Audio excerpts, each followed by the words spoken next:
Blog Talk Radio.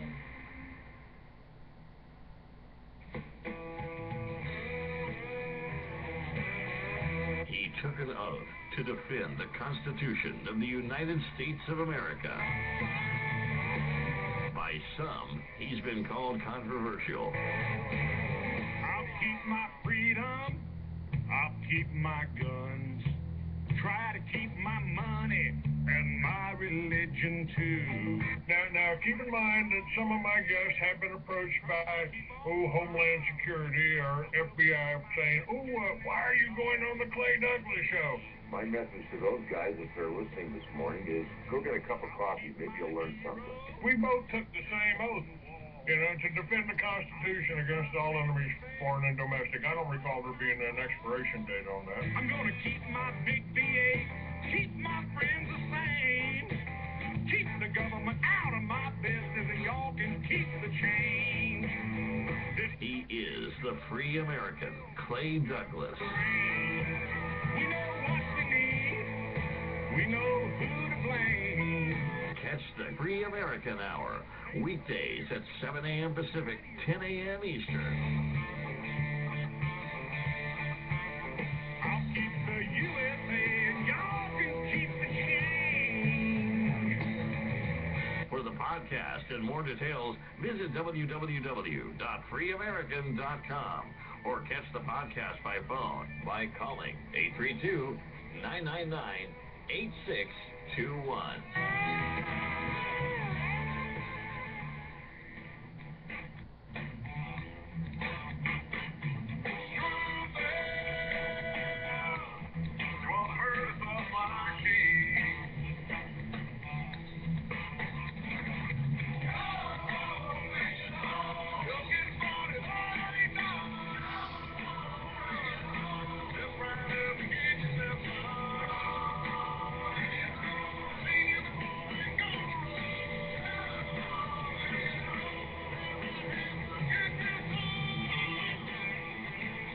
Every time our country stands in the path of danger, an instinct seems to summon the finest fruit.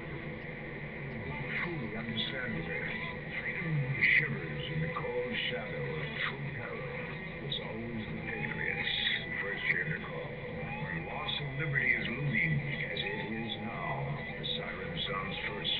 In the hearts of freedom's vanguard, who come from their simple homes to find the fire and fight. That symbolizes the full measure of human dignity and liberty.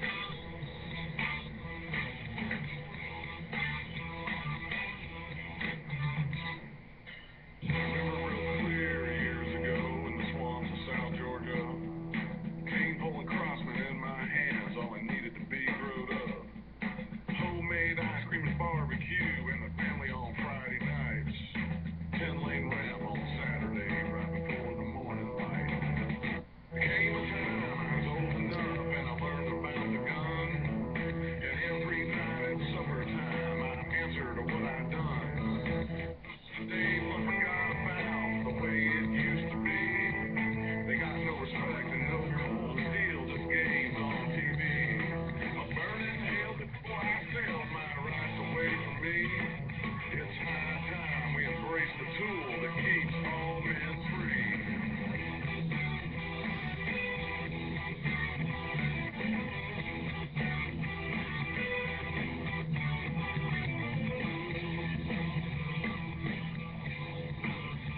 Good morning, Revolution Radio listeners. The sun is rising across this great United States, and that means it's straight from the heart of Texas. It is time for Clayton Douglas, the Free American. Take it away, Clayton. Good morning, ladies and gentlemen. Welcome to another edition of the Free American. I am your host. I am Clay Douglas. My guest today will be Dr. Jake Wade. He's the Dean of Timothy Bible College.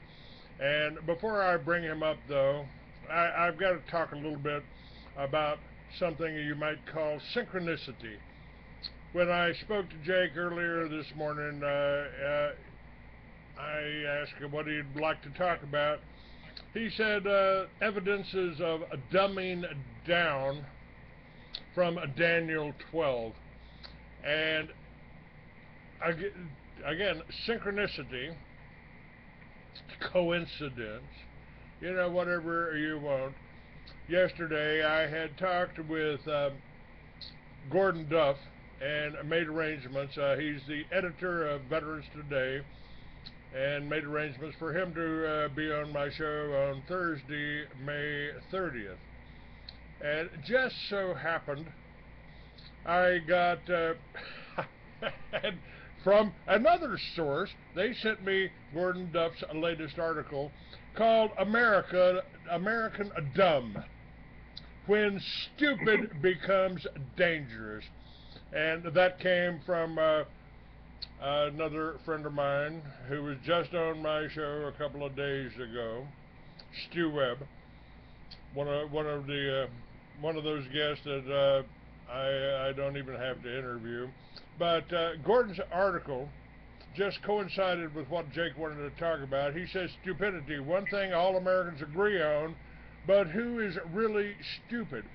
He said hopelessness, fear, and hate, and a case of world-class stupid has made the world's greatest military power not only a threat to world stability, but an outright embarrassment. The French think Americans are stupid.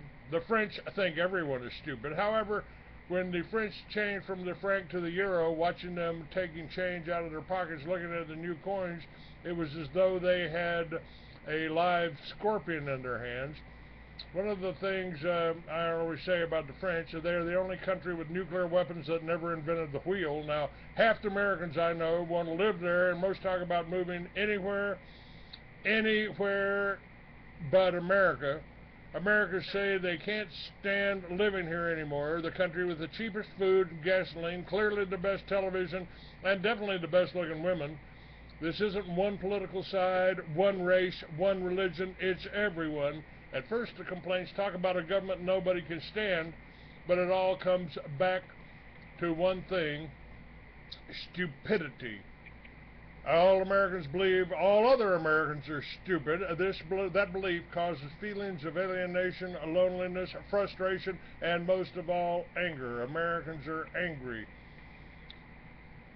Every 2 years there are elections, state, local, and federal, with a presidential election every 4 years. The presidential elections are the worst of all. They are increasingly dreaded by all Americans, with daily polls telling them their candidate is hated for this or that, no matter how ahead they may be. Polls are simply made up. One polling company works for one party and another for the opposition. Instead of information, they are meant to confuse, dismay, and make the public feel helpless. That is the key to everything: helplessness. These feelings are driven by what Americans are told. The question is, who is actually doing the telling? This may be where the stupid comes from. Americans never ask who is telling: government, news organization, industry, or whether there's some secret organization running everything, some backroom cabal of devil-worshipping warmongers and cannibals. Jake Wade, welcome. How's that for an introduction, sir? For Dean of Timothy Bible College and the founder of the Little Red Schoolhouse, you really have the answers to the thing, education. And one of the things that Gordon Duff talks about here is that whether we're getting education or indoctrination. Yeah.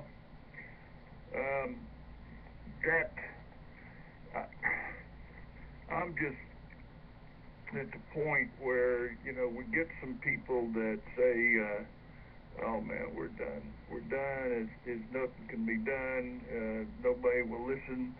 And I'm me, I'm the drum beater. You and I both have said, let's not give up. Let's not be fatalist. And yet, you know what happened to my wife? She fell in a swimming pool and without water, broke a bunch of bones. Without water. Yeah, she was trying to clean it and slipped on some slime or something. Anyway, she damaged a lot of parts. But the bottom line is, in the interim, since done that. That's maybe 10 days, 2 weeks. I don't know. I've lost track of time because I'm doing everything, including nursing her and feeding her, cooking. And I can't add cleaning to that other than doing dishes. But in the interim, I have run into people in the school system because somebody came to me and said my kids are being done this and that way in the public indoctrination, public school system, and the doctors couldn't figure out that my wife had a hip pointer, which if you're a sports person at all, know anything about sports medicine, it's very common, a hip pointer. You fall on it, you get a deep bruise down on top of the bone. That's a hip pointer. They didn't tell her what to do for it. And I'm just giving examples in the last 10 days to 2 weeks of dumbing down. The legal people involved in trying to put together a sale of a property for her are waiting on the IRS to figure out how to get their thumb out of their mouth in order to figure out what to do to qualify her buyer, who 2 weeks ago was supposed to close, and then a week ago was supposed to close and still haven't. And the holdup is the IRS, who I'm still trying to figure out why they seem to have any business in our business. And legally, you and I both know they don't. But it goes on and on. We were talking about some things at the Bible study on Sunday, and it's exasperating. I'm at the grocery store, and the girl says, I don't know how to make change. The computer didn't tell me that you put in 10 extra cents. I gave a dime so I could get the right change back that I wanted. I did $5.10, and so that I could get a single dollar bill back instead of 90 cents and change. And she says, I don't know how to do this. And I said, give me $1 and I'll leave. This is the dumbing down process, and it's across the board. You look at these yahoos we've got up there in Congress, and I know this is going to irritate them, and somebody's going to shoot at us because I said this on your program if they're listening, because they are defensive. They're so stupid. They're defensive. They're so undereducated. They're defensive because they're high and mighty and think they're all that. And I'm sorry, that is absolutely in error, and it's a major problem for us. You watch the things that the administration's doing. I hear people say conspiracy, and my problem is I don't think they're smart enough to run a conspiracy. I think it's a bunch of idiots being marionetted by a banking cartel in Europe. And that's my introduction. Well, it is the banking cartel, and of course our founding father, Thomas Jefferson, told us if you ever allow a bank to issue your money, the banks and the corporations that spring up around them will leave your children homeless in the land that we conquered. You can't even sell a house. And the show right before me, I'm not sure when it was recorded and all that, they were talking about speaking about leaving your children homeless. We had over 1 million homes repossessed. And while our government, in the form of George Bush, as he was going out the revolving door we call the White House, he handed a couple of billion to the bankers who printed the money, and he gave the $2 billion to them. Your children, folks, will never be able to even come close to paying off the interest on that $2 billion. And then the banks went in and started repossessing houses they never bought, they never owned. They didn't even loan any real money to it. They made an entry in, and they took back the houses because they needed the assets to cover their derivatives. Now, you are a college professor and a dean of Timothy Bible College. Maybe you can tell me what this derivatives crap is. I mean, I got an IQ up in the 160s, and I'm not even sure that I know what it is. And by the way, these corporation folks include the network news organizations. They bought the Reuters was bought by the Rothschilds in the 1900s. These news organizations have established through repetition an addiction to information, a need to feed something inside, a feeling of drama based on anger, not unlike the methods used by Joseph Goebbels to enrage the German people, the Jews.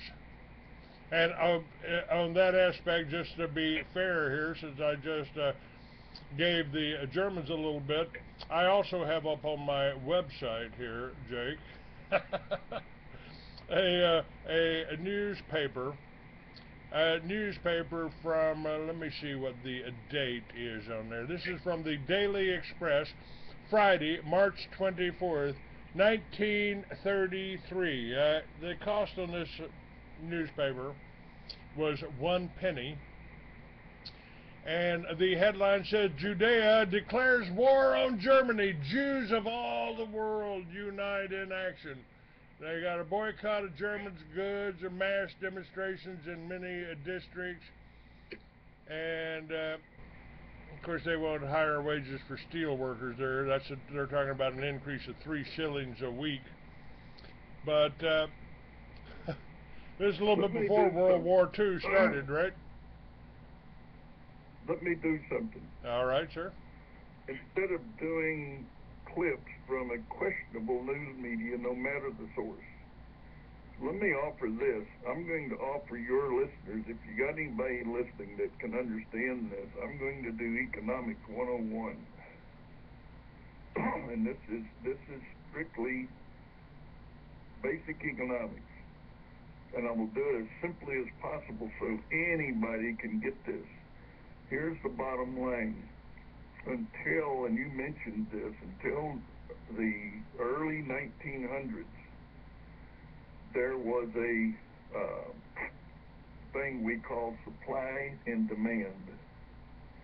It is not complicated. If you have a lot of goods that a lot of people want, then the price goes down. If you have a lot of supply of that, the price goes down. The supply is up, demand is up, which forces the price down. Simple economics. If you have something a lot of people want and there is a very short supply, the price goes up. As the demand goes up, the price goes up if the supply doesn't match it. In other words, if I've got 20 cakes and you want 21, they're going to cost you because I got to find some place to find the cakes. You mean like bullets, like ammunition today? Yeah, yeah. And here's the thing: when a government, and you've already stated this, you've laid the groundwork. I'm not going into news. I'm going into history, and you've done some of that. You're a great historian. That's why you're ahead of our department. Here's the thing that people don't seem to get, and they can't remember because most aren't old enough. The bottom line is that when the government decided that they wanted to look at some other economic process other than supply and demand, which is the greatest, most effective, most efficient process for economics ever devised, it just is. They went to a guy named John Maynard Keynes, and we call it Keynesian economics in our textbooks, but that's what was installed, and all the economic advisors of the time that really knew what they were doing warned our government, this is not a legitimate way of doing economics. It won't work. And even though it does, that's what we have today, Keynesian economics. And the basic format for that is that we're going to use the news media or whatever method we can to get out whatever information, real or false, is necessary to coerce the people into believing what we need them to believe because they're too stupid to figure this out for themselves. Maynard Keynes, John Maynard Keynes said this. He even said this about the small business owner.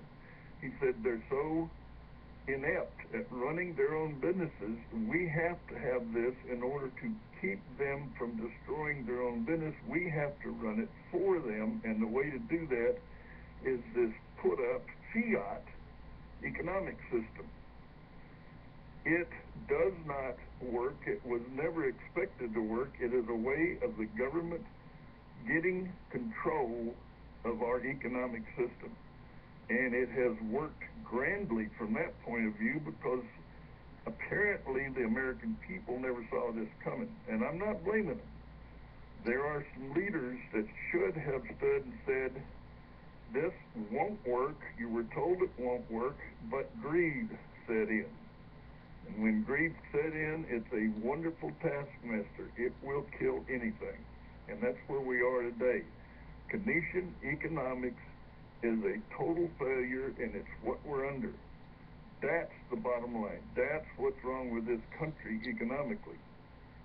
Now, And I don't know what else to say about it without making it sound complicated and untenable, and it really isn't.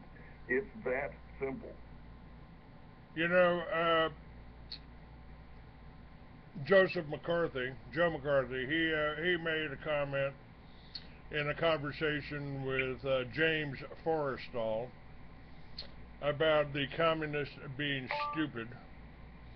And might want to point out to you folks that every plank on the Communist Manifesto is intact in America today. And Forrestal disagreed with him. He said, no, consistency is not the mark of stupidity. If they were just stupid, occasionally they'd make a mistake in our favor. But the Americans have been dumbed down, and they've done it in our schools. If you've got a really bright kid, they even made up a disease. And by the way, this is what I was discussing yesterday in the first half of my show, and I thought that was a perfect lead-in for you too here, because I was talking with Eli James, who is Anglo-Saxon Israel, and you know, you're both friends of mine. Eli is the source for a lot of the information in Mystery Babylon, the New World Order Unveiled, which is up there right next to our shows on my website. He said, he quoted from Revelations 18:23, and it was the subject material for our show. For by your sorceries were all nations deceived. Now, sorceries, from the Greek word pharmakia, from which we get our English pharmacy and pharmaceutical. America, we have a problem. In the wake of mass killing of students and faculty at Sandy Hook in Newtown, Connecticut, there's been a frenzy against the Second Amendment. Many Americans believe these atrocities were being staged by the federal government to express a purpose for creating a national campaign against self-defense, with guns and the Second Amendment being the target. But the article that's linked to this is about the media blackout on the legal drugs that have been the instrumental in virtually all of these recent mass killings. And I've told people over and over again, if we had instituted and really backed the Little Red Schoolhouse, and when it began in Timothy Bible College, we wouldn't have had the Columbines, we wouldn't have had the Sandy Hooks, and Sandy Hook, we don't even know who was killed there because they locked it up. They locked up the coroner's reports. You can't even get you can't get a coroner report, so we don't know who died. And there was also that little girl, that poor little girl that died. They were using to raise funds for her, who appeared on Obama's lap the next week. But what about this pharmacia? This is, I mean, this is right out of the Bible, and you are the Bible scholar. Well, and that's out of also the writings of supposedly the wise guy, King Solomon, addressed these issues. He said in the 7th chapter, last verse of Ecclesiastes, we will become a product of our own inventions. How true is that? We're so locked into the computer that kids nowadays, our biggest problem with teaching, even though we're putting it on CD, we're doing Skype classes on the internet, so everybody can sit at home and do it. One of our biggest problems is the children that or the young people, mostly young people, that we're trying to educate are hooked on the internet. They do their social life on the internet, and even if they're not in a dumbed down facility, they're still subject to it because we have become a product of that limited interaction medium we call the internet for social efforts. And I think that is part of the problem. The other part that is referred to at the last chapter of Daniel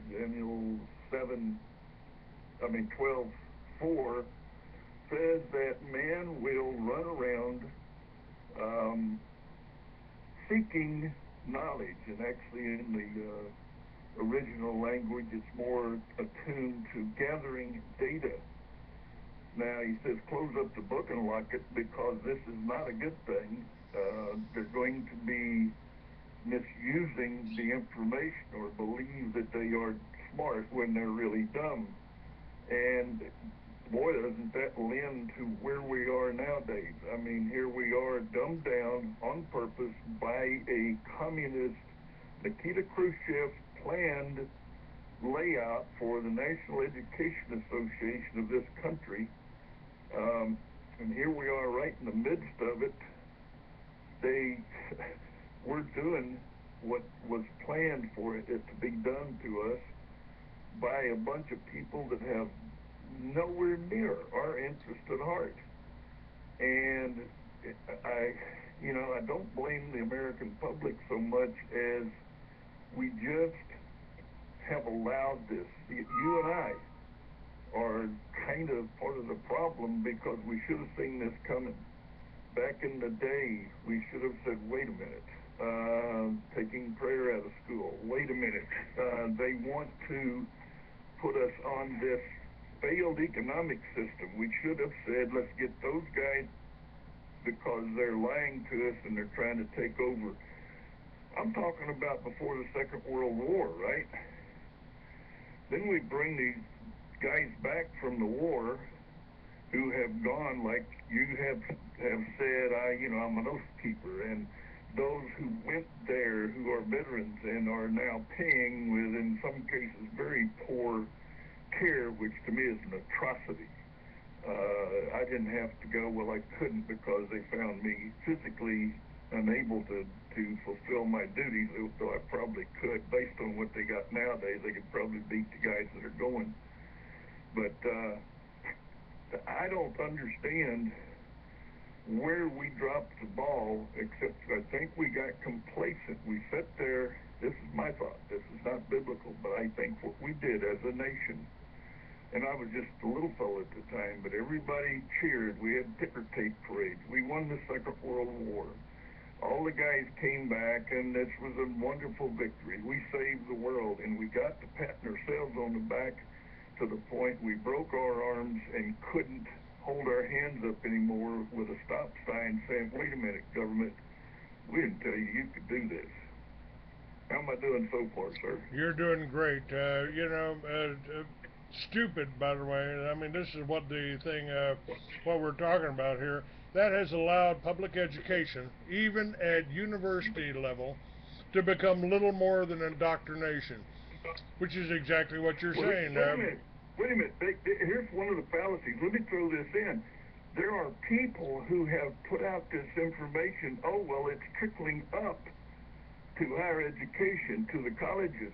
And this is the wrong direction. It started in the colleges with Franz Kafka and Lenny Bruce and people like that, who were part of putting fellows into the colleges which were communistic. They had that teaching, and they taught our future teachers way back in 1946. You mean like Obama's probably his real father, Frank Marshall Davis? That's probably why Yeah. Joe Arpaio hadn't got anywhere with the birth certificate being a fake.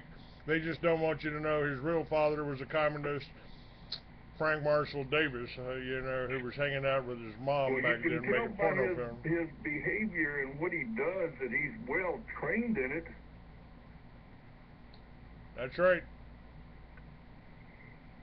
And by the way, folks, talking about stupid, when Bush, Cheney, and Rumsfeld were allowed to stay in office and out of prison after the Iraq invasion and the deluge of incontrovertible proof of treason on their parts, America announced to the world it was a nation of gutless morons.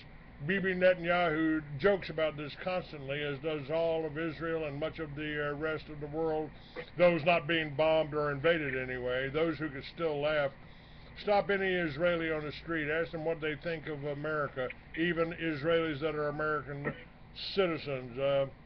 Another definition for idiot, an American who doesn't know that the term goyim means stupid cattle.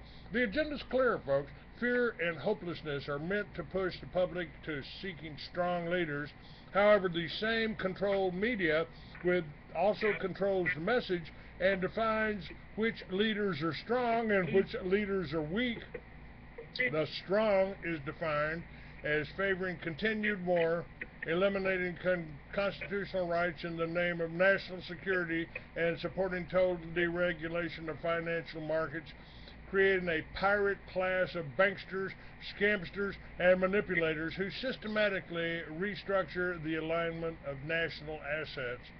By assets, we mean your retirement funds, the value of your home, and even your job. And by realign, we mean steal. This is where stupid becomes even more dangerous, when simple dumb can bring about not just the elimination of the middle class, suppression of human rights, but cost America the lives and health of an entire generation of our young adults who've been pushed into military service, some by misguided patriotism, some to avoid poverty and homelessness. Dumb is inexcusable. When stupid is more dangerous than any terrorist or false flag or any extremist political movement, stupid is the real enemy. And this is what we've tried to do with Timothy Bible College, is just educate you. And yes, by the way, for the chat room, yes, Timothy Bible College is accredited. Would you like to address that, Jake? Yeah, we fought for 8 years to win that battle at the Texas Supreme Court. We're not accredited as people would think of accreditation through the state of Texas, nor do we ever wish to be, because our philosophy, our ideology does not match theirs, and that is our biggest problem with them, is that we can't match ideologies, and the approach that they used was that, you're going to have to be dumbed down or squared down or placed in our box, otherwise we're not going to allow you to operate. Well, the Texas Supreme Court disagreed with them, and we won that case based on very, very simply the letter of the law. It wasn't even just the free speech issue. It was also the fact that we had a bunch of, and this is dumbed down, higher education board personnel that were so dumbed down they took a word I made up and fined me $43,000 for it, because they're so dumbed down they didn't realize that wasn't a word in the dictionary, even though I told them that, and they said, oh, well, it looks like you're trying to say master. And I used the term credendor.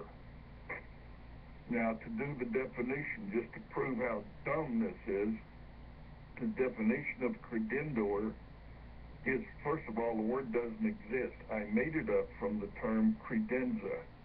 which is a place one stores books or tapes or something like that. Everybody knows what a credenza is. I think it's a piece of furniture. So I came up with this cute little term, credendor. They got irritated because they didn't know what it meant. They didn't understand what I was doing. And they fined me $43,000 because they said it sounded like master, so you're doing a master's degree and calling it a credendor degree. To make matters worse, I told them I was going to do this degree on a book called Adjusting the Lifters, a book which I authored. And they told me I couldn't do a certificate of any kind, document of any kind, which told the world that somebody had finished a course on a book I had written, which was copyrighted. That's dumb. And that's what we were dealing with. It wasn't a bunch of people who had any sense or had any right standing to be over a group like this. This was a bunch of idiots sitting in an office somewhere under control with bureaucracy. It was nothing more than that. They didn't know what they were doing, and that's why it was so difficult to fight them. If you were fighting, it's like sometimes I go into what I call a battle of wits with an unarmed person. Think about that. If the other person has no wits at all, how do you get into a battle with them? They don't even have a weapon. And that is the problem with our dumbed-down society. We ended up fighting almost 8.5 years. We ended up at the Supreme Court, and 4 people sitting on that dais that were judges said, State of Texas, you can't do that. That's illegal. And shot them down and told us to go home and made 2 new laws so that we wouldn't have to mess with this anymore. They're on the books. The laws are on the books. Nobody knows it because nobody wants to publicize that and make the state look bad. But they did that on their own. We didn't have to help them look bad. Anyway, that's the accreditation issue. And based on that, we developed our own accreditation board, and it's called GRACE, God's Regional Alliance of Christian Educators, and we have quite a few members. And what we do is we hold them to account, first of all, to the Bible, and second of all, to really prepare people to go out into the world and succeed. And it has nothing to do with the state of Texas bureaucratic idiocy, which they've written and promulgated into a law or laws based on, and they'll say this in the terminology, if you look it up, the University of Texas. If you look up definition of college or university under the Higher Education Board definitions, it doesn't give you a definition. It says like the University of Texas. End of story. Enough said. Yeah, I've got one idiot on here that tries to find something wrong with everything. He said, let's see, what was it? Accredited, but not accredited. Again, the people that graduate from Timothy Bible College, they can go on to do anything. They can, and the people that, the children that graduate from the Little Red Schoolhouse, they can go right into any college around. So, you know, we just got one guy over here that just that wants to find something wrong with any of my guests, anything I say, he can kiss my ass. But you want to address that, please? Yes, I do. Here's the bottom line, and this is why we're so dumbed down and why people have gotten so wrapped up in papers and bureaucracy. We have this as a motto on our wall. Please examine us and determine whether we're worthy or not by some paper hanging on the wall, but by that product which we push out the door. That would be our graduates, our students. Judge us and hold us up against those other products pushed out of the doors of the indoctrination centers, and you will find that they don't hold a candle to us. That's the bottom line. We've talked about this a number of times.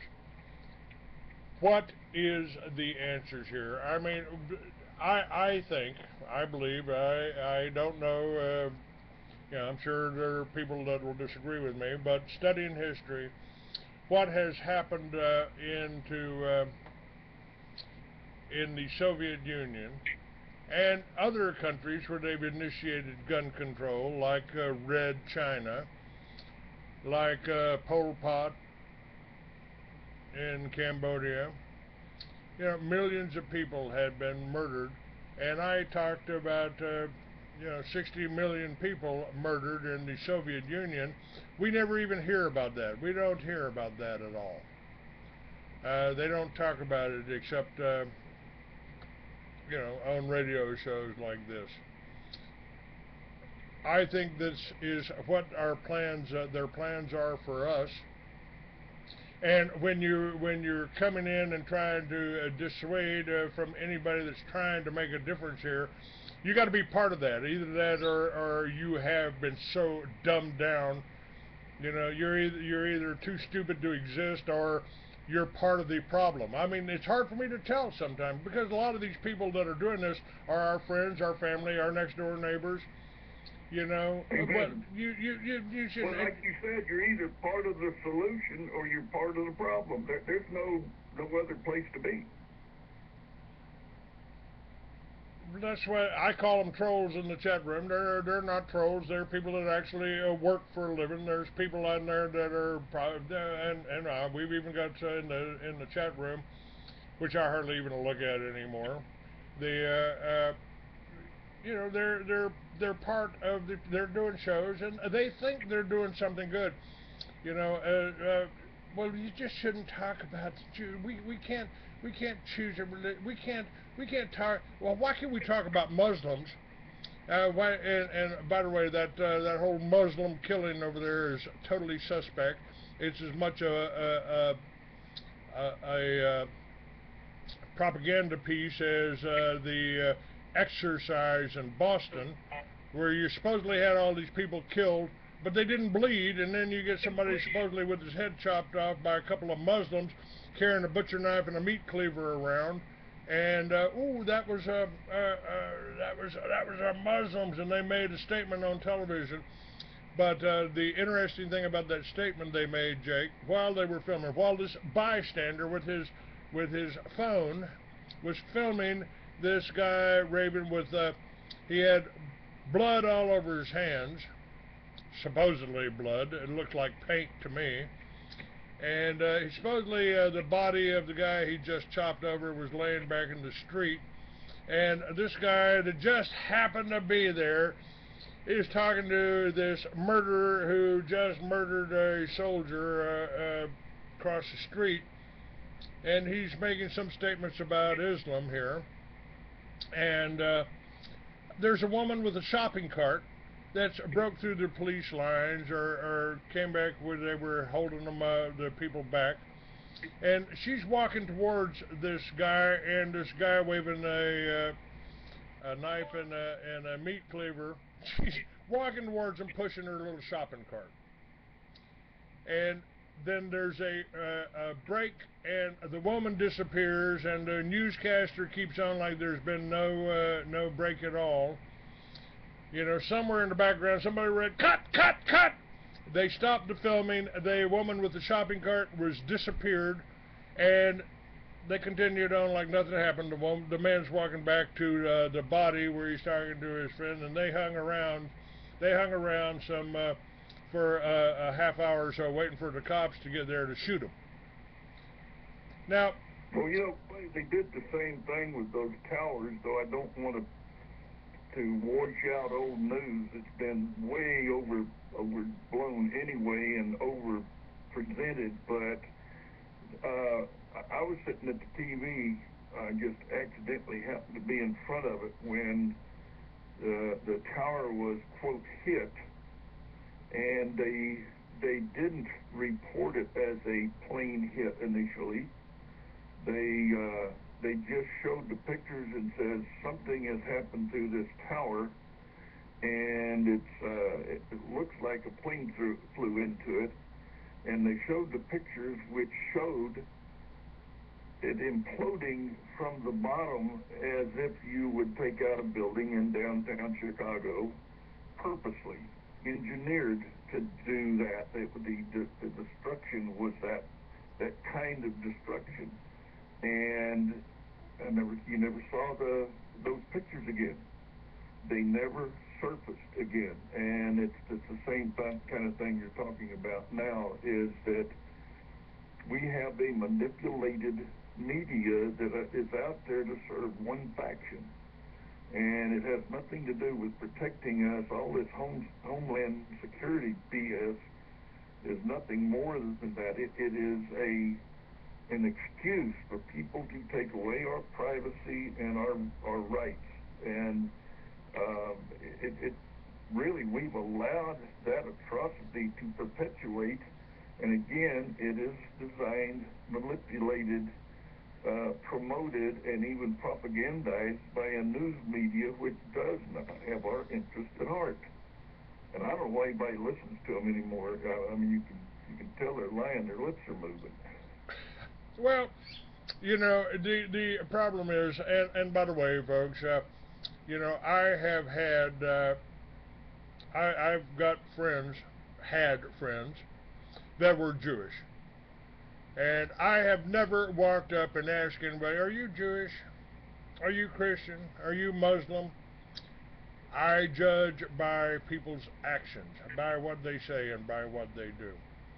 And I put Aaron Russo, this anti-Semitic is nothing but bullshit, and it's a trick we use. It's a trick we use all the time. You can hear him admitting that. And this. Well, wait a minute. Aaron Russo was about as Jewish as they come, right? Absolutely, he did. Mad as hell and ain't gonna take it anymore. I put him on the cover. I put him on the cover of the Free American when he was running for governor. I sat in the room with him and took pictures of him and put him on the cover of my magazine. And he should have been governor. And when he told us, when he made a video after, and when he did From Freedom to Fascism, I promoted that. I promoted that. When he got up proved the IRS was illegal. He did the documentation, the paperwork, the laws. He proved using people that had worked there that were high up, and he got killed. That's right. The fast-acting cancer, and this has happened after he revealed that in a conversation, they tried to recruit him. Nicholas Rockefeller was there personally, and Aaron asked him, why are you doing this? Or why, you know, well, the goal is to get everybody chipped. They want everybody chipped, which I think is the mark of the beast. Got it right on the cover of my magazine. You know, without it, you won't be able to buy or sell. And Nicholas Rockefeller confirmed that if you don't do what we say, we'll just cut your chip off. You won't be able to buy or sell. And that's what he was murdered for. They don't care. They don't care about the IRS. They don't care. They didn't care about his film. They don't care. Because they've got it locked down. And you know, I've always referred to myself. Yes, sir. They've. It's that simple. They have an agenda. They're going to see to it that that agenda is fulfilled. That's right. And I've told you I'm the canary in the coal mine. They tried to kill me. And now another Jewish guy that was standing up for people. Somebody else that I know. Somebody I smoked a joint with. Somebody I had on my radio show. Has just been disappeared, Adam Kokesh, and don't agree with him entirely. Kokesh was talking about an armed march on Washington, a peaceful armed march. I'm sorry, that don't make sense. That's the Jewish logic to try and probably get some people set up or arrested, and he was arrested and disappeared. disappeared. Well, that's bad planning because you know, they do have a lot of guns and badges, and you don't want to wake up the lion with the big teeth and play their game, because I don't think we can win that. We have to be smarter, and we are. If we would just realize we are smarter. But that's the thing that frustrates me, is the dumbing down is so universally, especially in this land we live in, has been so thoroughly perpetuated that I'm not sure now if we've got the intelligent people, the trained, well-educated people, that we've got enough of them to really beat them at their own rules. You and I can't do it by ourselves. No, and we're not. We're not, and because they don't talk about it on the mainstream media. They don't want you to know. If you go to my website, there is links there to the Constitutional Sheriffs and Police Officers Association, started by another friend of mine that I've known since he was in office as sheriff in Arizona. I went into his office there. He got the Free American. Richard Mack, he was just on my show a couple of months ago. He's been pretty busy. He's been traveling all over. He's got over 300 sheriffs that will not enforce any federal laws about gun control. And people are starting to stand up. Another organization I helped start, Normal, is standing up and fighting the federal attempts to intimidate legal growers of marijuana now in California. And by the way, that's another billion-dollar industry in California alone. And you can still smoke it if you get a prescription, if you make a small donation to the medical establishment. You can get that. You can get that. And no, Timothy Bible College. Let me address somebody on here on the chat room. No, Timothy Bible College doesn't advocate marijuana smoking. I do. I've been smoking it for 45 years. I am so healthy and in such a good shape that you can hit me, broadside me, roll a Harley over me 3 times, and I'll still walk away from it. How about that? I recommend it because it cures cancer. And oh, that's not Timothy Bible College. That's Harvard, that states if you smoke marijuana, you're probably not going to get lung cancer. How about that?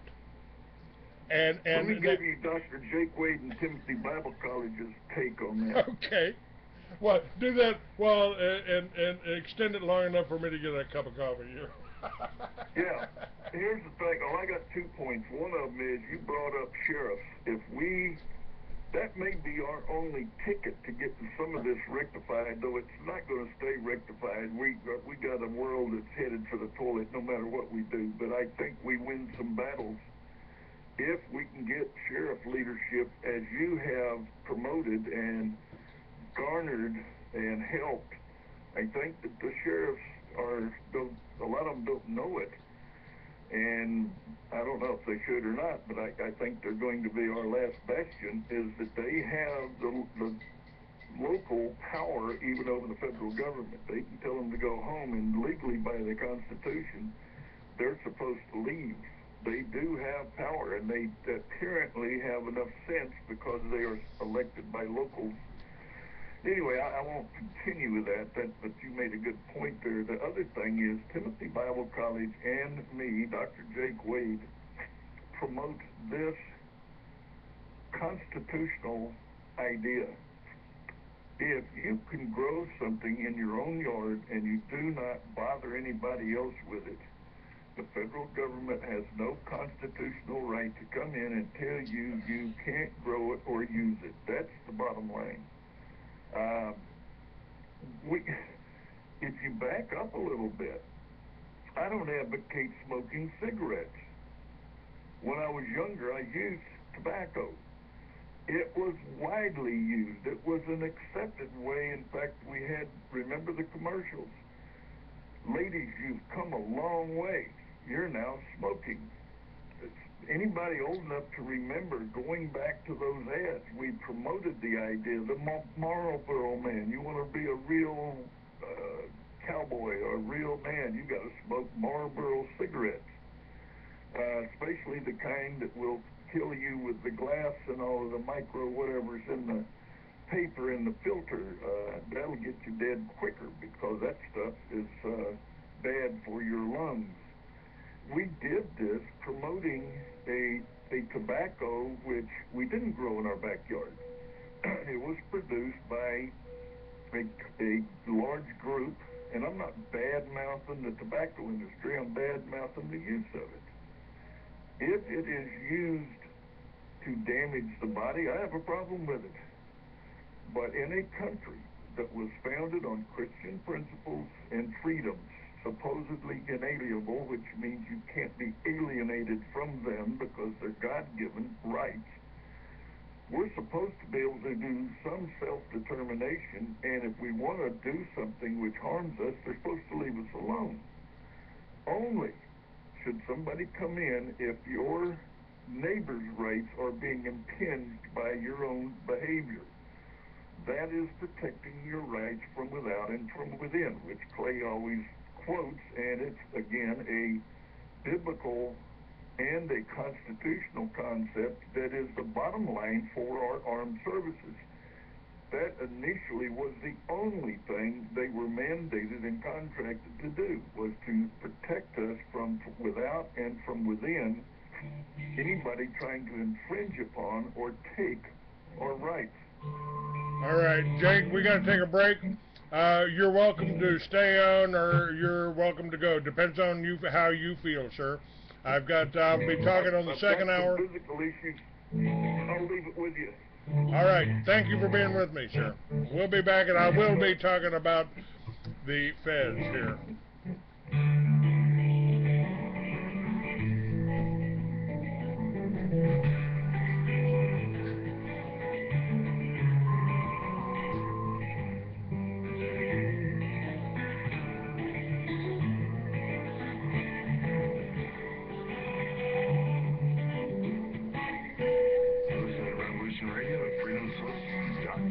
We'll be right back after this message.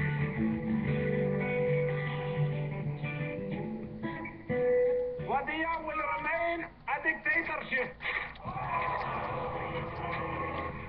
Oh, be quiet.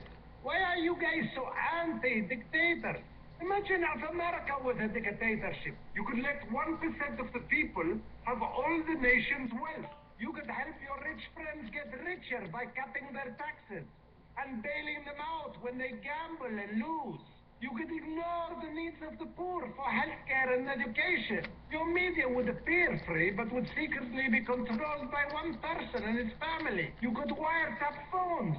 You could torture foreign prisoners. You could have rigged elections. You could lie about why you go to war. You could fill your prisons with one particular racial group, and no one would complain. You could use the media to scare the people into supporting policies that are against their interests. Tune in Monday through Friday, 4 p.m. Eastern Time for Liberation Nation with Deacon John, where America comes to hear the truth. I know this is hard for you Americans to imagine, but please try. What is out of work? Or scared of losing their job? The dollar buys a nickel's worth. Banks and those bust shopkeepers keep a gun under the counter. Punks are running wild in the streets and nobody anywhere seems to know what to do, and there's no end to it. We know the air is unfit to breathe. Our food is unfit to eat. We know things are bad, worse than bad. I want you to get mad. I want you to protest. I don't want you to riot. I don't want you to write to your Congress members. I wouldn't know what to tell you to write. I don't know what to do about the depression and the inflation and the Russians and the crime in the streets. All I know is this first. You've got to get mad.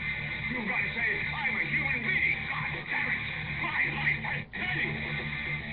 Yo. Be here Monday through Friday at 7 p.m. Eastern Time and Near the News with Jason Brentwood. Because when it's time to crush, it's time for Jason. Revolution Radio, freedomslips.com. You don't need to expect us. We're already here.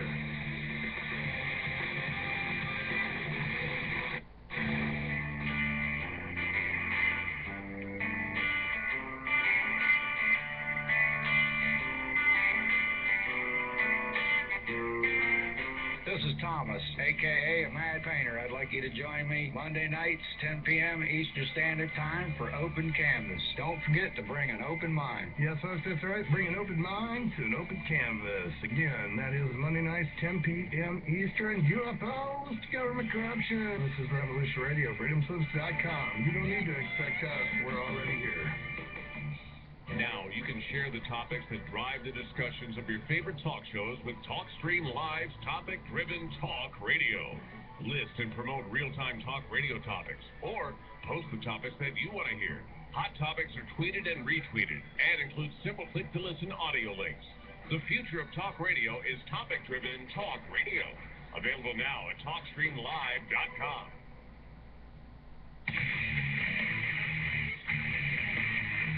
Revolution Radio.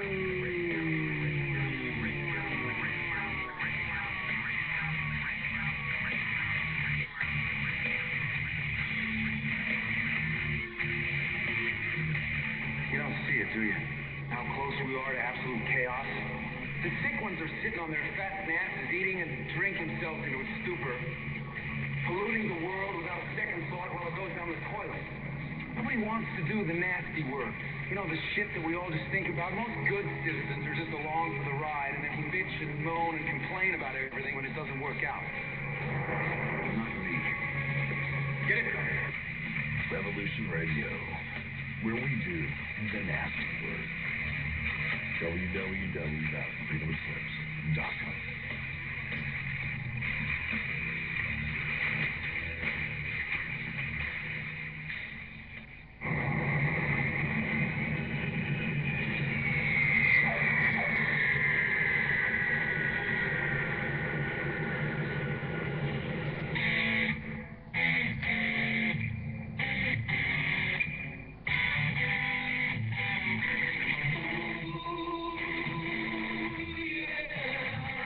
You realize you're caught in a dream. The adventure begins. Put your seat backs and tray tables in the upright position as we take a trip in the very fabric of reality. Join me, Andrew Bartzis, for Adventures into Reality, Monday, Tuesday, Thursday, Friday, 10 a.m. to 12 noon at Revolution Radio at freedomslips.com, where information never sleeps.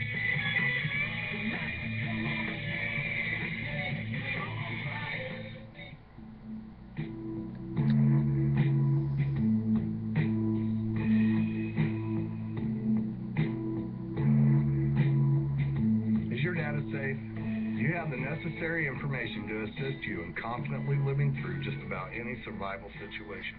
Is survival and gardening, off-grid living, medical knowledge, or even natural or man-made EMPs on your list of personal concerns? Do you have your documents and your personal information in a safe place in your hands where you know where it is? Well, check out our preloaded EMP-proof thumb drive. Over 3 gigs of survival documents and how-tos, plus the USDA offline food preservation website, and much, much more, including a surprise bonus we just can't tell you about yet. With plenty of room left over to store your most important documents. Imagine if a megavirus or computer failure took out your bank, or all the banks for that matter. Are your banking records safe in your hands? So when they get things fixed and repaired, you can say, hey, look, this is what I had. You have it, I want it back. Is your personal data safe? Family records, addresses, phone numbers? Squeeze on over to freedomslips.com. Yes, that's www.freedomslips.com. Click the banner on the homepage for the EMP-proof bullet drive to get the full scoop of everything that we offer. So, folks, keep your data safe for your peace of mind. Revolution Radio, freedomslips.com. You don't need to expect us. We're already here.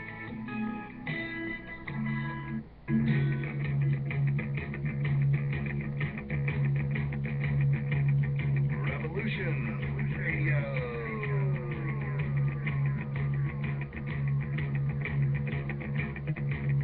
You're listening to Revolution Radio, freedomslips.com, 100% listener-supported radio, and now we return you to your host.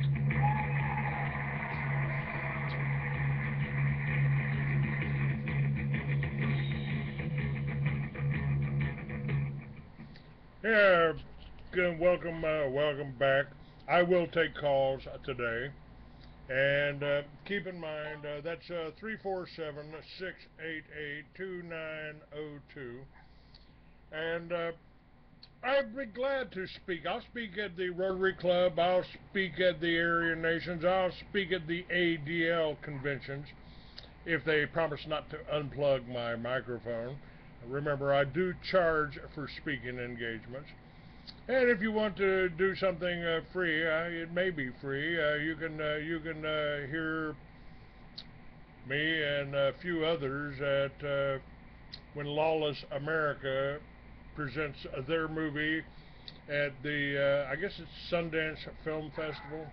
At any rate, now in 2000. Hang on just a second here.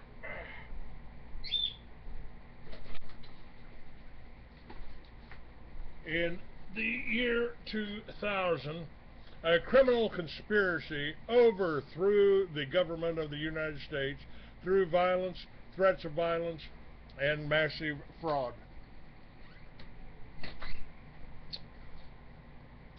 In light of what many believe to be the upcoming collapse, world war, economic meltdown, climate sabotage, global pandemics, and radiation threats, key evidence has been brought forward. The oft spoken of New World Order is now much more than conspiracy or myth. The United States is now and has been little more than a colony to be bled dry.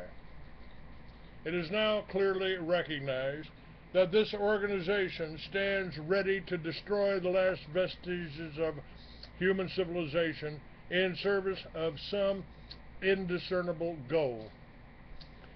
Ascribing the term reptilian to these machinations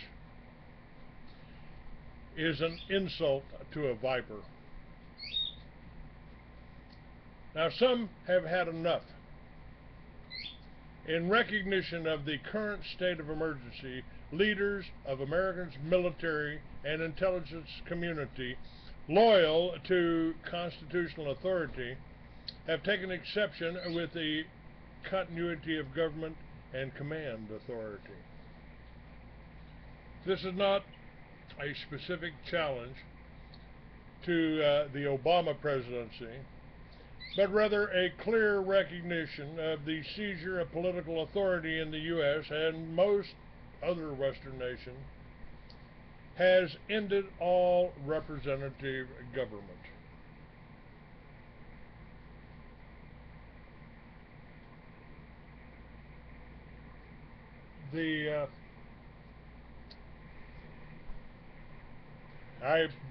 I believe that's been going on for 100 years since the fifth plank on the Communist Manifesto was passed in 1913.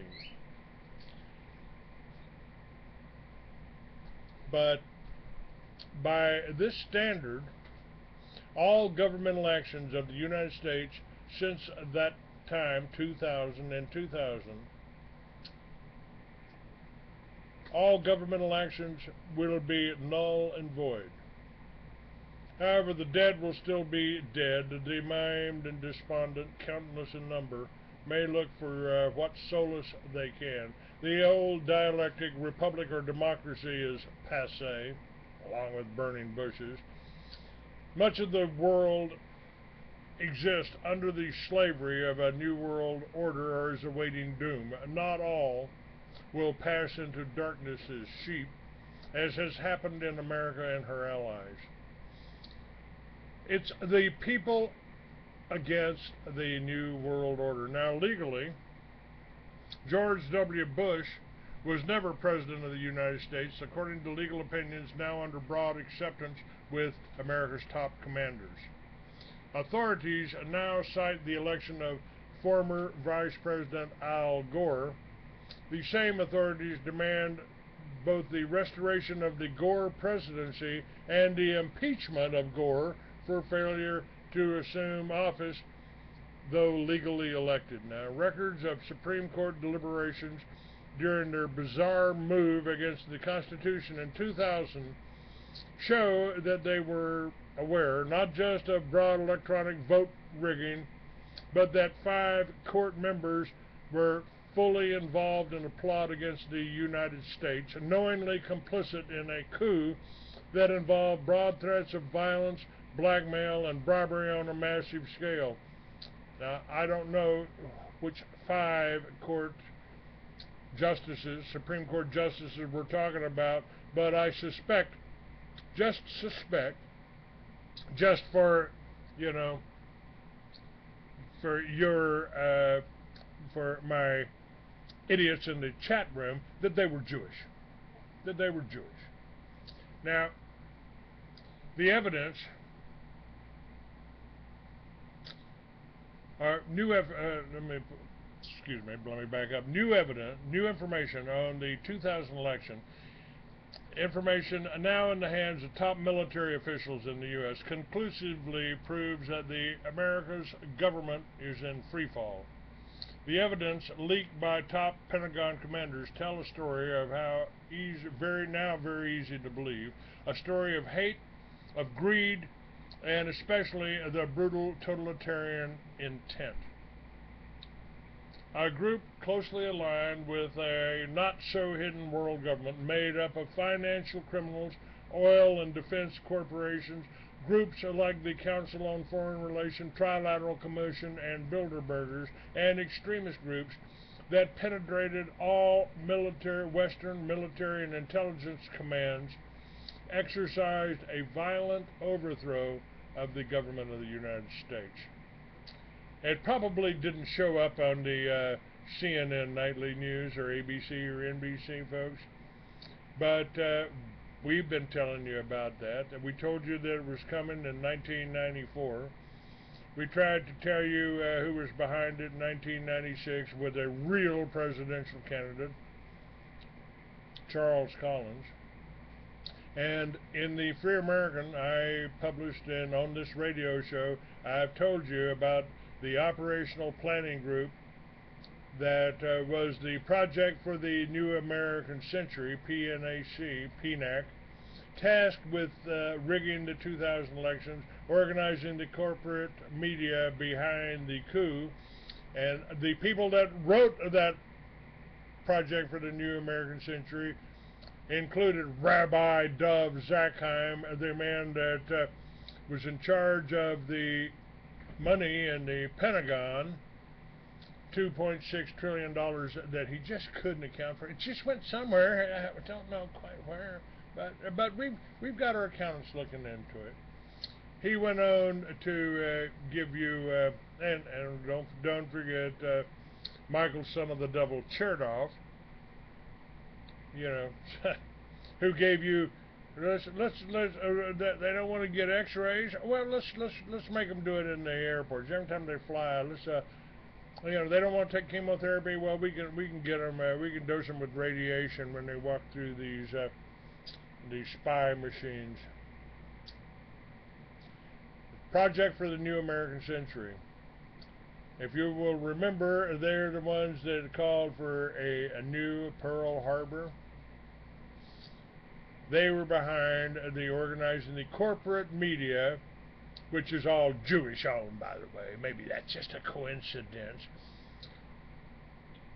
That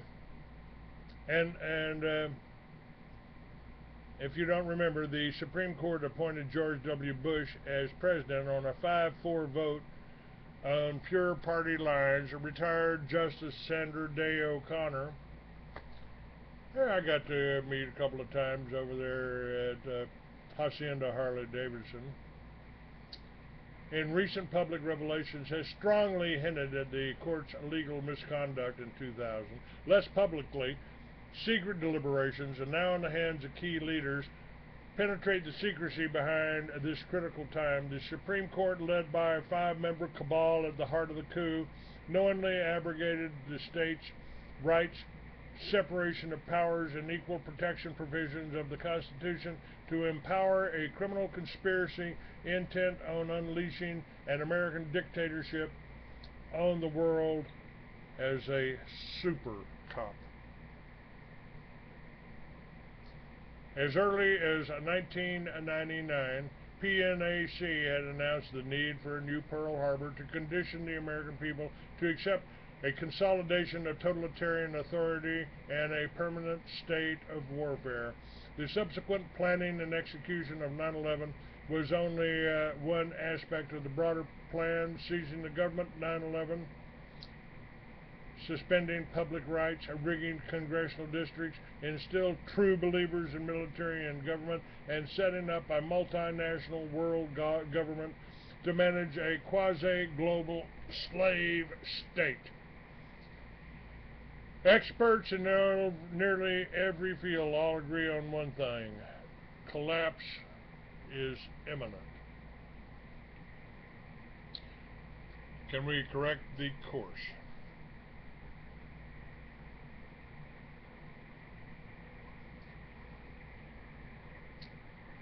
Restoration of constitutional authority, the basis of all oaths of allegiance, for those serving with the authority of the Republic, requires the restoration of said Republic and its last elected president. Thus, Albert Gore is the last legally elected president and must, by law, fulfill his term of office.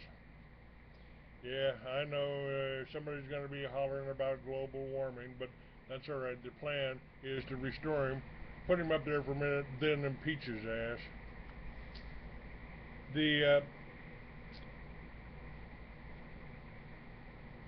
two branches of government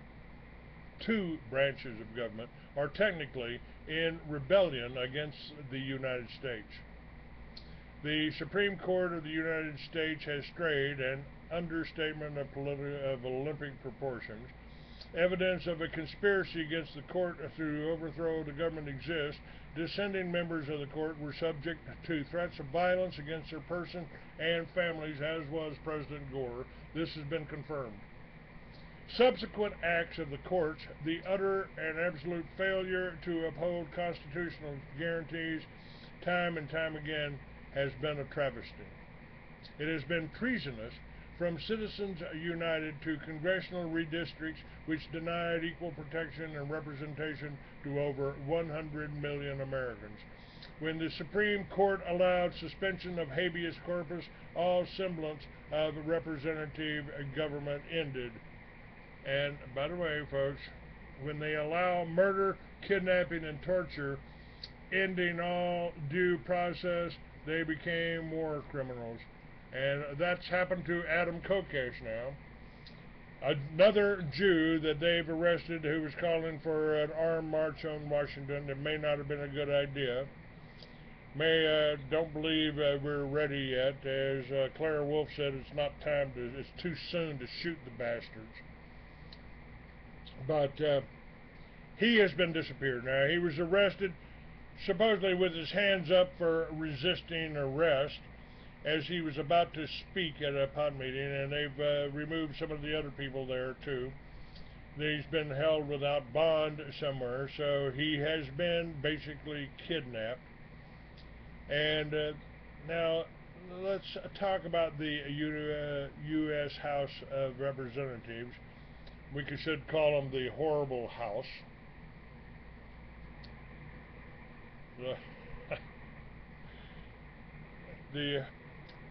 The U.S. House of Representatives is now a tyranny controlled entirely by a minority party under the control of criminal elements.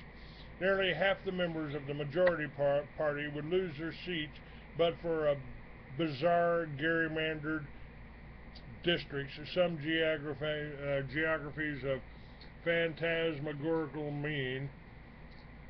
During the 2012 elections, drug cartel kingpin Mitt Romney received over $1 billion in contributions, much from narcotics, human trafficking, and gambling backers like Adelson out of Las Vegas.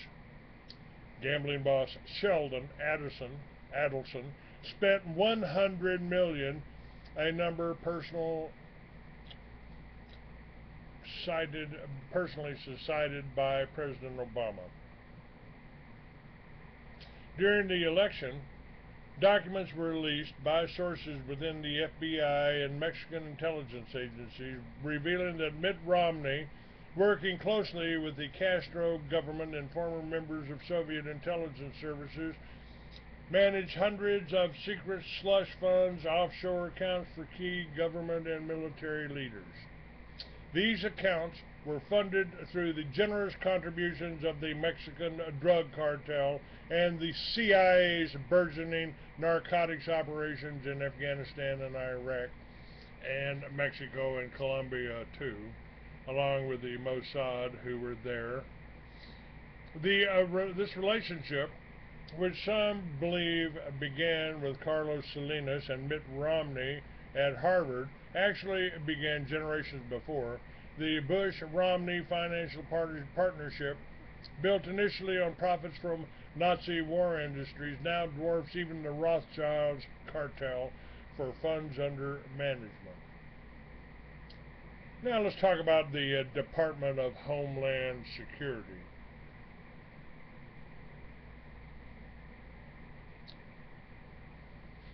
The Department of Homeland Security, and I've told you this when it started, folks. I told you that the Mossad demanded an office in Homeland Security, and I said they gave them the whole shooting match. Now, military intelligence is backing me up. They say that the Department of Homeland Security is an Israeli-controlled organization tasked by the New World Order to infect every aspect of American society in lieu of a declaration of full martial law. Let's talk about the Wanta, Reagan, and Mitterrand protocols. As things are now, only the Wanta trillions can save the United States from the grip of a New World disorder, keeping America ignorant of the truth about the protocols, that forgery, that Heisenberg would like to keep up the illusion, you dunce. That's the thing, is to keep America ignorant about the truth of the protocols. That's vital to those who continue to bleed America dry. Who's paying you off, Heisenberg? At one time, speaking of trillions of dollars was considered absurd. In recent years, despite obfuscation, psychological operations, disinformation, and propaganda rampant on our chat room are simply corrupt news imagineering. The public has learned that the banks created funny money amounting to now what is estimated to be $5 quadrillion. And for you dunces out there that can't do plain math and don't have common sense,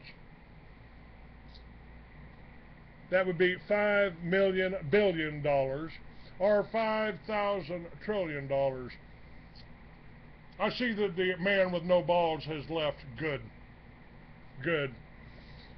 But don't worry, none of it is real, folks. We call this money derivatives.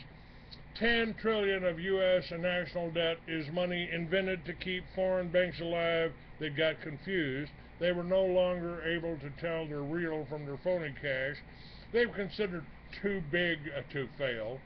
The largest poke of real cash in the world is money accumulated by Ameritrust Corporation, solely controlled by Lee Wanta, former Reagan White House intelligence chief.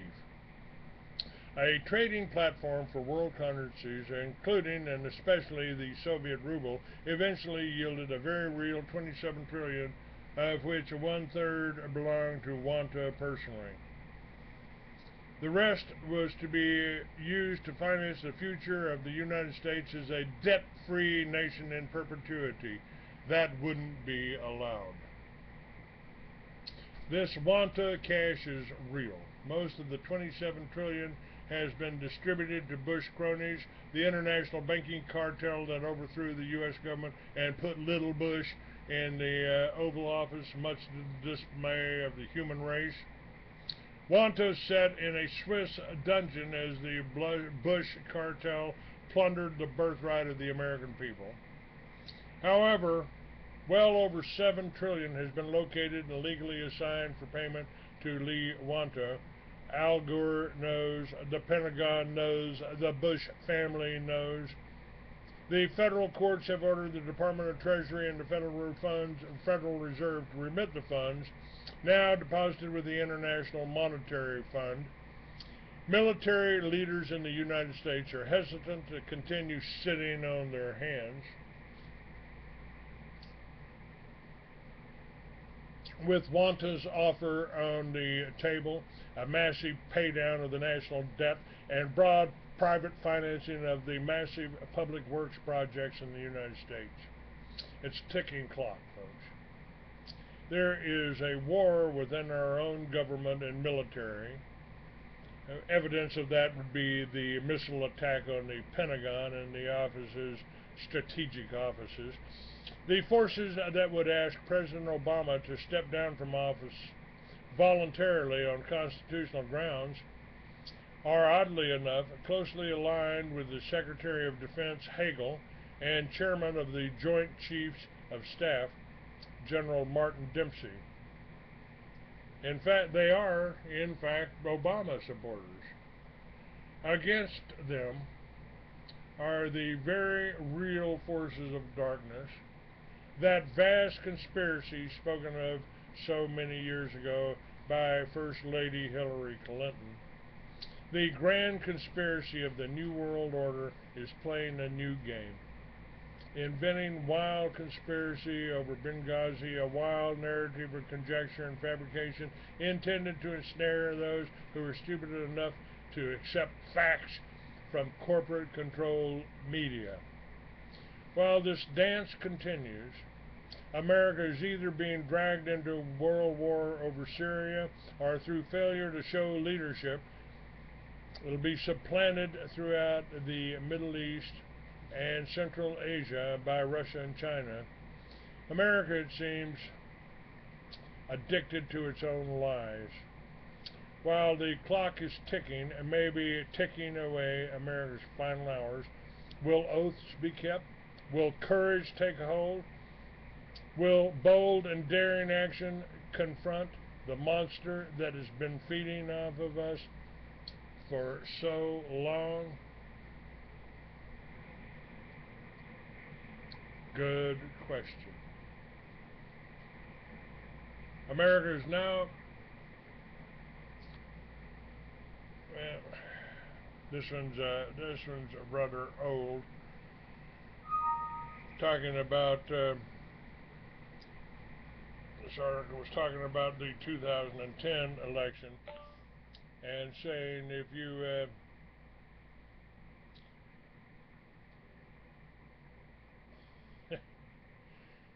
you take it seriously, you're too crazy to vote.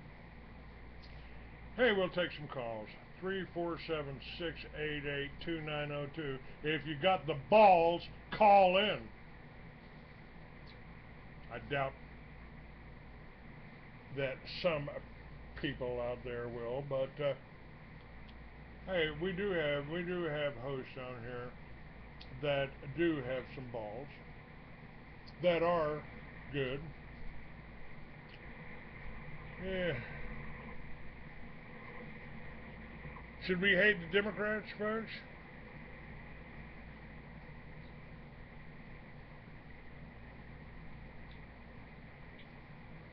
Now, we've got David will be my guest on Monday. David will be a guest. And he wants to run for president. Does he have a chance? No. Not at all. He don't have it. He don't have the backing, but then again, look at Romney, had billions and he didn't even make it, so who knows. But hey, personally, I wouldn't run for president. Personally, I'd run for king. I want to take over the New World Order. I want to change it to something that's productive. And if I was going to run for office, matter of fact, I was asked that when I was in grade school. The teacher said, now, what do you want to be when you grow up? She got to me and I said, king. And the teacher said, "Well, we don't have kings in America." Yeah, I'll change that. Because we do have the right to reform our government if our government becomes corrupt. And I not in saying I'd run for king, it ain't running for a dictatorship. It's so because one man could clean out this corrupt house. One man could take over and close the banks down on a constitutional basis. One man could do that and then retire after restoring this country back to the republic that it should be.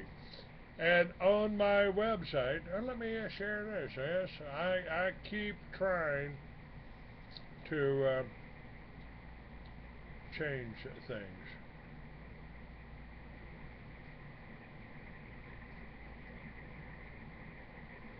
And by the way, the Senate Foreign Relations Committee violated the Nuremberg precedent for waging offensive war. The Senate Foreign Relations Committee disgraced America yesterday, especially the memory of our World War II generation, by passing legislation to fund waging an aggressive war against Syria. At the Nuremberg trials, the German High Command was hanged for supposedly doing the same thing. The old saying, "We have seen the enemy and they are us," comes to mind. Senator Mendez's committee members voted for this legislation, also violated the Bush doctrine of those aiding and abetting in terrorism would be hunted down wherever they were and dealt with accordingly. Whether the 15 bipartisan senators are a rogue element group under the control of their Israeli lobby puppet masters, we will have to wait and see if the legislation proceeds to a full Senate vote. Professor Jim Fetzer, in his Wednesday viewpoints, covered how another resolution backing an Israeli strike on Iran, if it deemed necessary, would commit America to supporting it militarily, diplomatically, and financially. That last part means Americans would fund the cost with added debt or cutbacks. Here, of course, the Finance Committee legislation and the Senate resolution are perfect examples of our out-of-control Israeli lobby political espionage here. The loyal branch of the military and intel services are just aghast at the openness with which Israeli agents get our Congress to do their bidding literally on their hands and knees. It is a total abrogation of their right of office, and many consider it plain treason. I do. And they should be hanged. They should be hanged. That's why I'd run for king. I'd only run for a year. I'd only operate for a year because that's all it would take to clean these traitorous bastards out. It is so widespread to publicly prosecute it would be deemed detrimental to America's national security, the shame, when it is really just the opposite. We have to clear the sellouts and traitors from our ranks to ever be secure, or they'll just keep on doing what they do. Of course, the Israeli lobby move with Michael Harari, who I detail in my book, Mystery Babylon, and if you haven't read Mystery Babylon, then you're probably a useless idiot, too, that they use. It's the Israeli lobby move on Congress now is just a usual flank attack on a White House that is not sufficiently supplicant to Israeli lobby demands. Sources still tell us that the Benghazi attack was the last election's October surprise and was intended to shave a few points off of Obama's vote tally and swing the election to Romney, who has Clear Channel, who has his whole thing staffed by Mossad agents. Yeah, folks, we have people, groups here that would murder their own people to obtain political power, and Israelis would help them too, always have. Their own country was birthed through terrorism against the British and the Palestinians, and they are proud of it to this day. But the American political system is not the only one poisoned by the Israeli lobby scourge. Britain and France are doing their lobby's bidding by trying to derail the Syrian political settlement conference in June, when 70,000 to 100,000 lives have been lost just to get to this point. In typical Israeli negotiating style, France and Britain's Foreign Secretary, Haig, are demanding Assad surrender despite the Syrian armies not having been broken and gone over to the rebels as had been expected. We'll cover that in detail when Gordon Duff comes on my show. But despite their long-time issues with Assad, the Syrian people have rallied around him. The reports to the UN that 75% of the rebel fighters are hired mercenary, backed by a Ku Klux Klan of war criminals, straight states, have made them more fearful of rebels. This did not happen by accident either. Using proxies to fight future wars is now official U.S. and NATO military doctrine, as they know their respective publics have been burned out on the forever war concept. The training circular TC 180-01 used currently for special forces revealed that unconventional warfare would be the primary method of combat for the foreseeable future. And folks, that was talked about in my film, The True Face of FEMA. Colonel John Brinkerhoff is lecturing law enforcement, and this is exactly, we're in for a long war.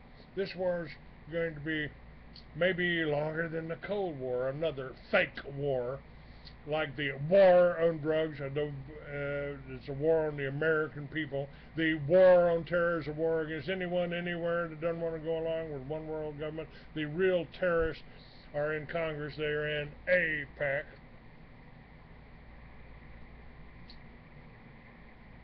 That's right. That's right. Yeah, all you got to do, you get an autographed copy.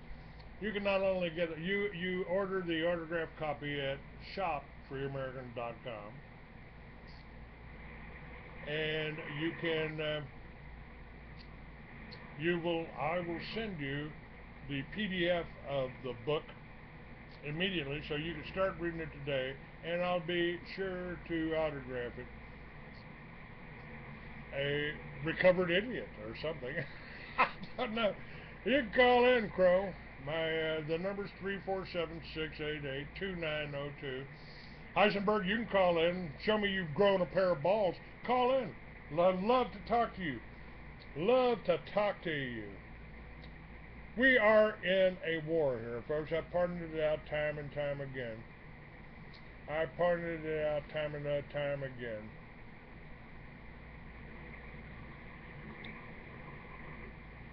Yeah. Oh, that's good. I'm glad you laugh at yourself, Eisenberg. That composes of 25 years of work and research. You can kiss my ass. I hope you don't have the balls to call in, you chicken shit. Now, what's been going on in Syria is a textbook example of this new doctrine, but there's one problem with it. It is a crime against humanity by even the most stringent definition. It is premeditated, planned, and funded and armed, knowing full well in advance that a large number of innocent civilians will be killed in the process. The criminal legislation that Senator Mendez is so proud of boasts tough vetting in the process of arming the rebels to make sure the terrorists do not get them. This is a brazen lie, of course. Mendez already knows that the terrorist brigades are armed and funded by U.S. proxy states in the Persian Gulf, the royal warlords who are actually occupying their own countries, and the West has always preferred as working partners.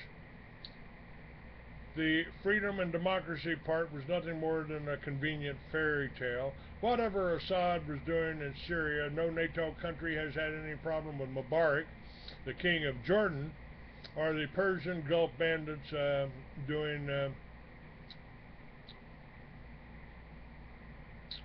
every university graduating class in the Arab world was completely educated about all this, but most of the Western leadership is serving someone's interest other than their own people's.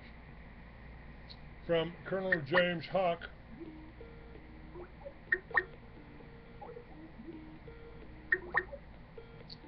Gerber, you got to call in the other one. You got to call in to, can't take it. Can't take it. You call into the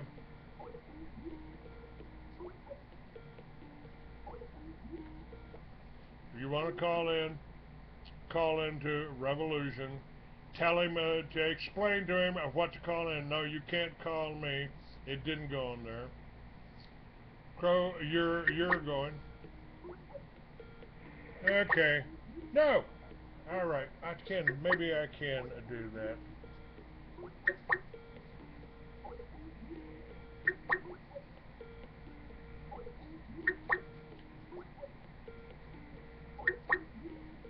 Alright. No, I'm not taking your call here. Call in to the Revolution number if you want to call in. Tell him how to do it, monster. My God, I thought he was a little smarter than that. Yeah, you're not calling in on my private line. You're calling in on the show, and I'll bring you up on the show. I figured Heisenberg was that dumb, but I thought you had a little bit more sense. Alright, let's go back over here. Colonel James Hank, he's a former intelligence officer for the U.S. Third Army, the heart of NATO during the Cold War, says NATO's credibility today is negligible. It's poorly armed, led, totally ineffective. It has descended into a third world rabble. This, folks, is a hell of an indictment coming from the living John Wayne of the Special Forces community. This will give you some insight into as to how the TC-18-01 doctrine evolved, the purpose being to use cannon fodder, forces with no retirement or disability obligations in the future.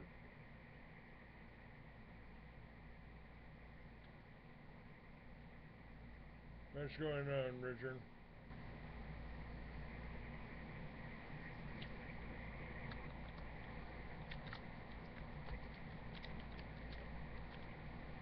And I don't know why you guys can't figure it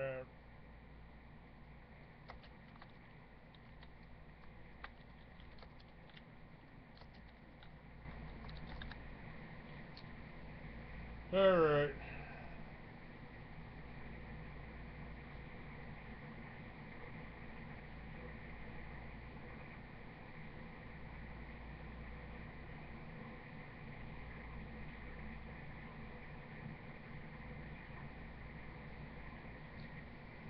Okay, you can call in to 347-688-2902. I don't know. It didn't come on. It didn't come up as an option to bring you on to my thing when I'm hooked up to Revolution and Richard here. But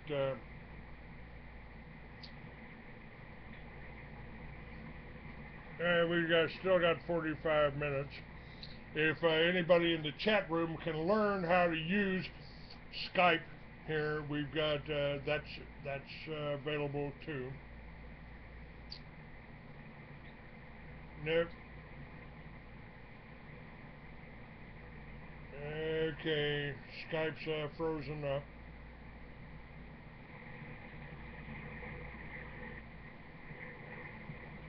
Alright, let's go back here then.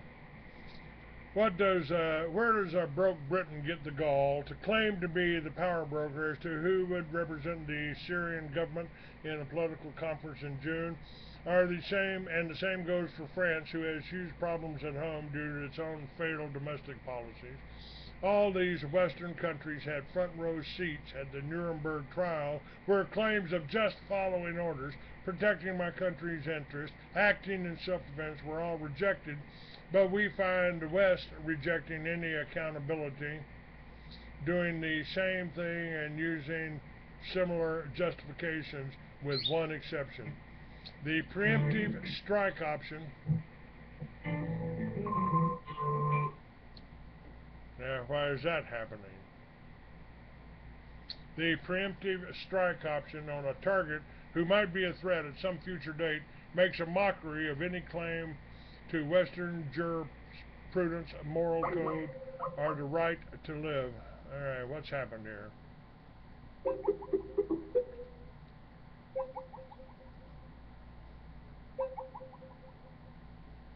Alright.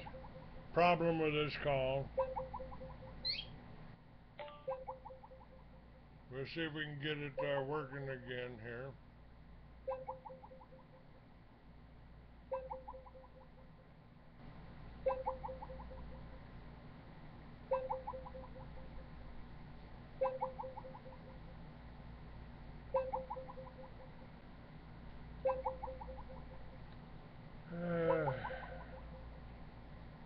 I guess we've lost the whole call here.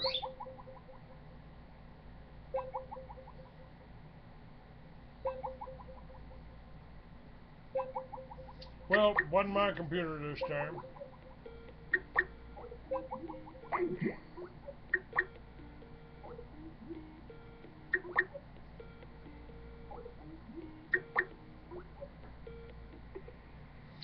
All right. Got you back up here, I hope, here. I'm sorry, but I did not hear you press at least 4 digits of your PIN number. Yeah, I'm in. Hey, Gerber. Commercial break.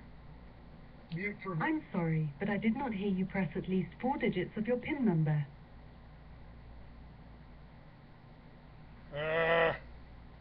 What is this? Got to push in the PIN number here to get back on, I guess. We're okay. Just mute for a minute while the commercial's on. It'll come back.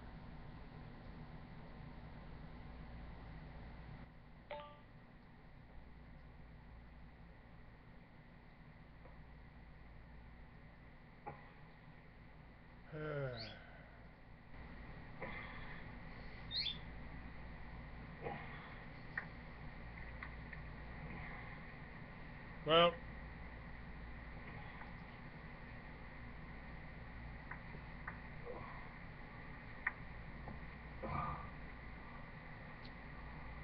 all right, are we back? I'll try to pull us in.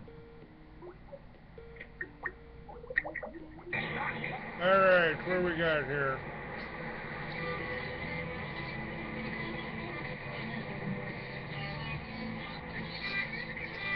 Are we back, Richard? Re-verify our range to target. Yeah, we're back. Wait for the break signal here. And the reason we start, I want the truth. We are going out there to reclaim our rightful place. Hi, this is Robert Pepino, host of the Whole Agenda radio show. Who's your connection? Starting this Friday at midnight Eastern Time, I'll set the airwaves on fire by bringing you hard-hitting guests who are not afraid to speak the truth. I'm going to make him an offer again. So join the Whole Agenda radio show on Friday nights right here on Revolution Radio.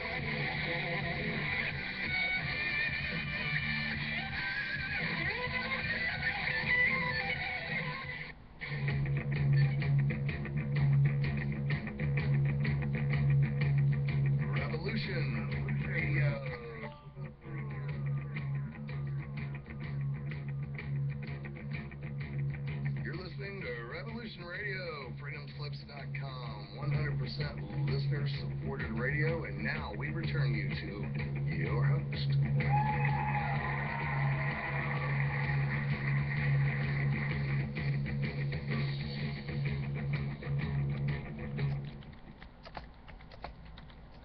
All right, that wasn't my computer that froze this time. That was Richard's. Now, David and the Bear, if you want to call in. They keep coming up here on my computer, not you, Richard. What's going on? I'm not sure. I'll drag them in on my Skype there. I'll find Jerbear and drag him in. I guess it's Jerbear and David. I don't know what's the Skype again for Revolution. There we go. Okay, we got Jerbear. Do you want David on, or do you want to wait till Monday for him? We can wait till Monday for him. Okay. Jerbear, you're here. I don't know why we were having trouble with you, but welcome. Hi, gentlemen.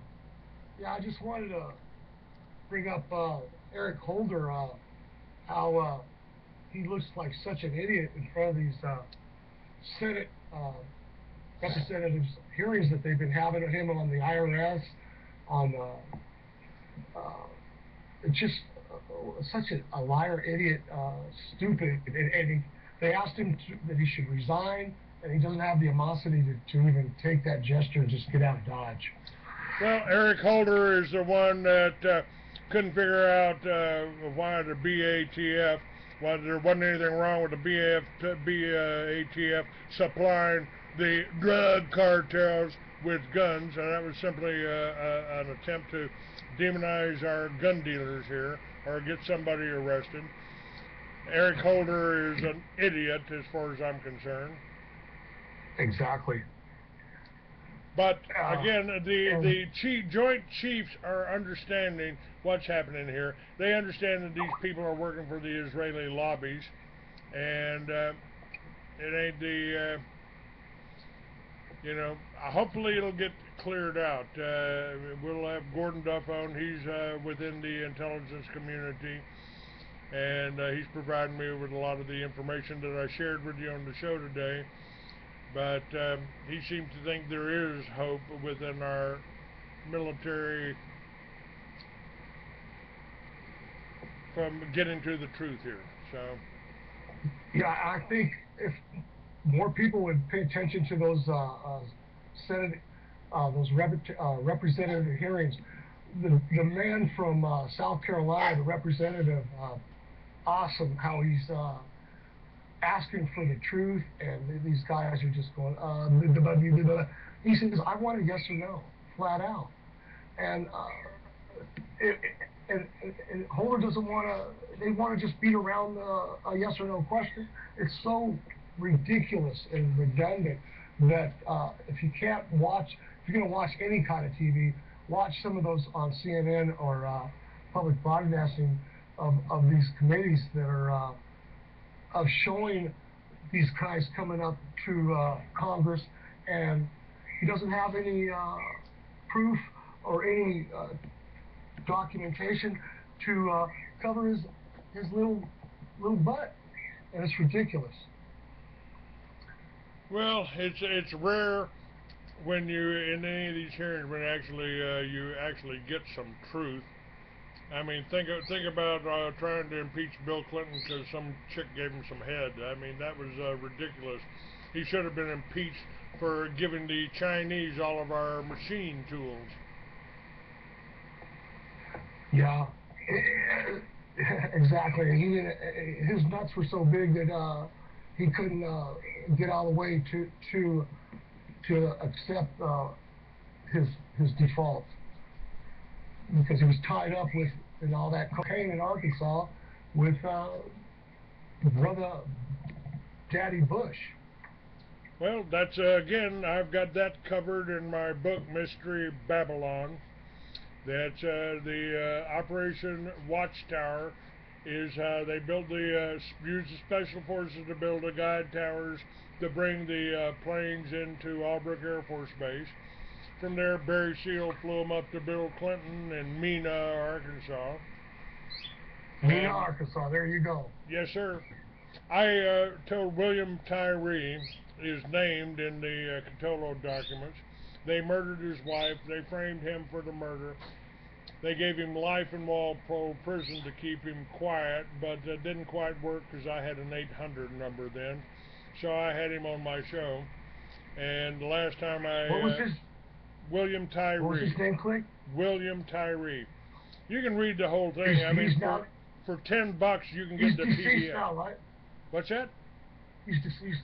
He's deceased now. They did kill him, right? No, he's not deceased. He's still alive. He's still in Walpole Prison, as far as I know, unless they've disappeared him since.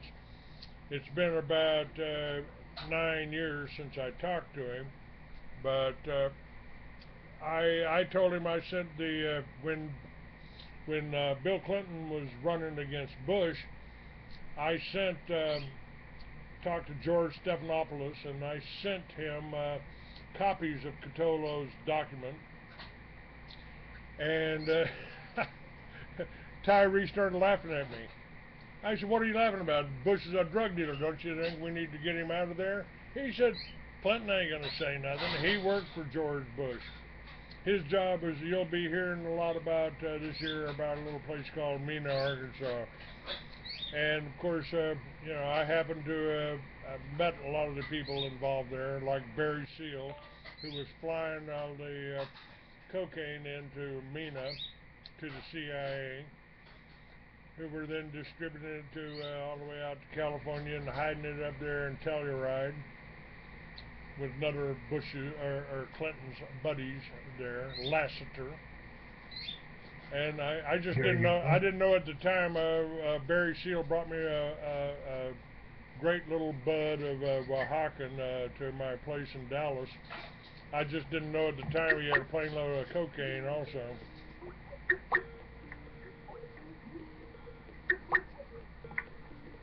What did we do? Lose something? No, I'm not losing anything. I ain't taking that call. Oh, I hear that. I hear that. Yeah, I think Clay's just getting a call on his end, probably. Yeah, I was trying to call you, Clay. Figured you could just pull me in. I couldn't because it didn't come up that I could bring you into the chat. You had to call into Right Richard. on, right on. It would have messed you up. But you know, Eric Holder.